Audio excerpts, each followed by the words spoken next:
Today's video is going to be part of the Versus series. I'm going to be comparing the Kar98k with the brand new SP-R 208. And this is primarily a video that has kind of risen up because a lot of people have been spamming me on Discord, Twitter, in the comment section. Can I compare and do an updated video?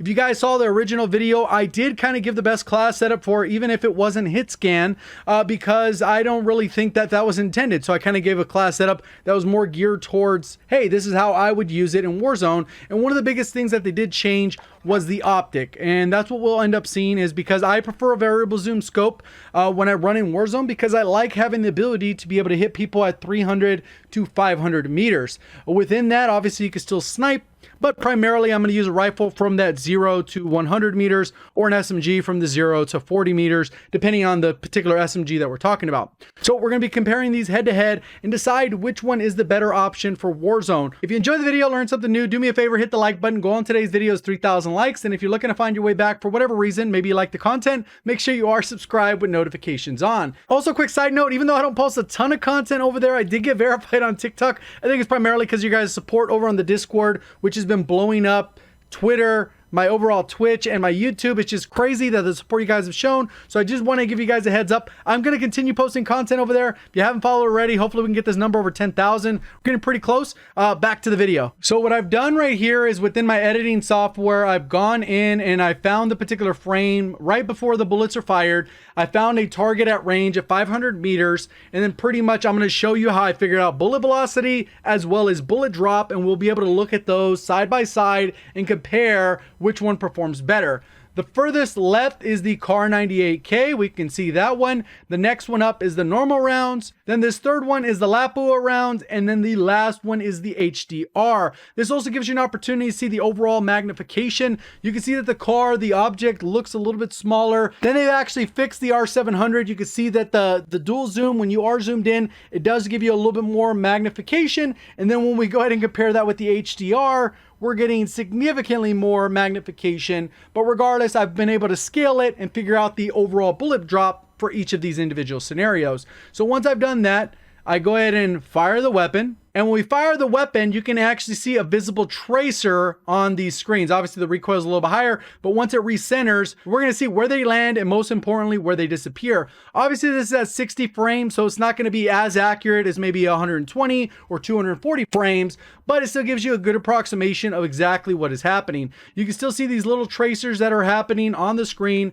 and then eventually they get to a point where they hit the object and they completely vanish. So that's the moment that we're looking for all four of these weapons. Once we do that, we can actually get the overall milliseconds, and then you just compare that to the distance, which is 500 meters. Then once we've done that, we can convert that to, we have the distance, which was 500 meters, how many frames it took to actually hit the target, and then we get that overall time in milliseconds, and then we can convert that over to bullet velocity based off the distance. And they could be slightly off compared to true game data, primarily because there's going to be a little bit of frame rounding going on, because I'm only doing this at 60 frames per second. But you can see we get relatively accurate data compared to the site, and then that's what we've done there. Then now we know the overall time it takes to travel and how far the bullet should move. Another aspect that impacts how far the bullet will drop is the type of bullet, and for all of these scenarios they are a different bullet. So those are kind of the behind the scenes factors that are actually contributing to how much a bullet is dropping, but we're not going to focus too much on that. I'm just going to kind of show you the results, and you can kind of decide what makes the most sense for you and your overall skill level. So what I've done to figure out how much the bullet actually drops is, because like I said, they are all at different scales. What I've done is taken the frame right where the bullet disappears, and then I've kind of overlapped them. And when that looks like in game is pretty much right here. We end up with this particular image, and this is the HDR because it had the highest quality image. And I took that before the first shot's fired, so then it's a nice clear image. Then I adjusted the contrast so it's a little bit more visible to see the bullet. And as we add these layers, you can see I've added the car layer, and you can see the visible bullet right there at the center of the screen. And then when I add the next layer, I added a line, remove the layer, and we continue on. And we do the same thing for the Lapua rounds, all the way across. So once we zoom in a little bit, you can see the color comparison matches the actual type of weapon and or whatever ammo we're using. This is the imaginary line that I was really aiming at with each of these weapons. Obviously, there's going to be a little bit of human error, but it does to give you kind of an idea of how big a difference between these weapons are when you're firing at 500 meters. Keep in mind that most of your engagements are probably going to be between 200 to 400 meters, where the distance isn't as big a difference, but it does scale as you get further away. We can see the red right here is the HDR. It has the least amount of bullet drop at that individual range. And some people will even say this weapon's hit scan, which in fact it is 100% not a hit scan, especially if you actually had a chance to use the SR when it was broken. It was a 100% hit scan, which is not what the HDR feels like. Then we have the Norma, which is the green, the Lapua, which is the yellow, and then the Kar98. So in terms of bullet drop, which one's going to be a little bit harder to lead and all that type of stuff, the Kar98 is still going to be the hardest. So if you were a fan of the Kar98 before, the ultimate upgrade is to switch to either the Norma or the Lapua. Biggest difference between those is either going to be the damage profile and a little bit of the ADS speed. So pretty much how I'd end up ranking these individual rifles is that the HDR is the best sniper rifle. The Kar98 still does give you a little bit better ADS speed and stuff like that and handling specs. So it'd be the best for like quick scoping. And I think the SR is kind of a hybrid between them. It's not quite as good as the HDR in terms of the bullet drop, and it's not quite as fast as the Kar98. So you kind of end up with a little bit of a hybrid there. So if you're a fan of kind of just mixing it up, then you're going to go with those. But overall, still the best sniper in Warzone is hands down the HDR, just because it has the least amount of bullet drop. So there's one other little aspect that I did want to talk about when comparing these weapons versus standard sniper rifles.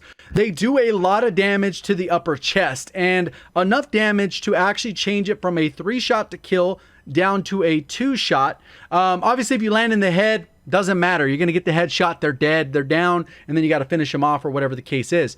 When it comes to these particular weapons, they're going to both do upper chest damage that is enough where you land 2 consecutive, you will be able to down the player, versus with the AX or the HDR, it's going to take 3 shots. So there's always that individual trade-off, and it really comes down to a matter of preference. So the main thing that the Kar98k has going for it is that it actually has an extra attachment slot compared to the SR, because obviously you don't have to equip a specific round. You can actually, improve your ADS speed, put on focusing, or whatever the case is. But when you stack these particular attachments, you end up with an ADS speed of around 380 milliseconds, which is easily 100 and sometimes around 200 milliseconds faster than the other competitors that we're talking about in this category. In the class setup I would recommend is a monolithic suppressor, 27.6-inch barrel, tac laser, variable zoom scope, and the F-Tac Sport Comb. I know some people use other optics which can speed up your ADS time, but this is the one I'm using for the head-to-head comparison. Next one we'll take a look at is the SP-R 208, or the R700 as most people will call it. So when it comes to the R700 class setup, it's basically the same as I had in my video where I kind of broke down the weapon,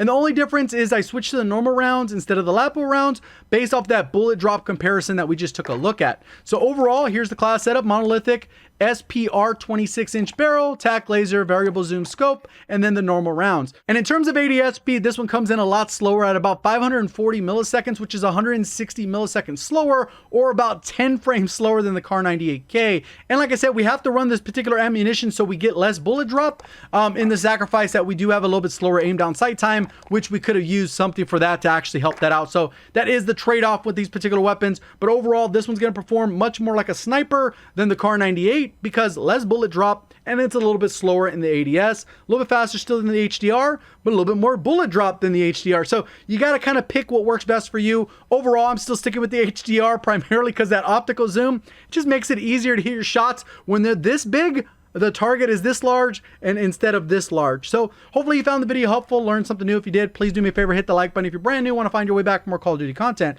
make sure you are subscribed with notifications on. Appreciate all the support on the channel. Thank you for watching. As always, have a great day.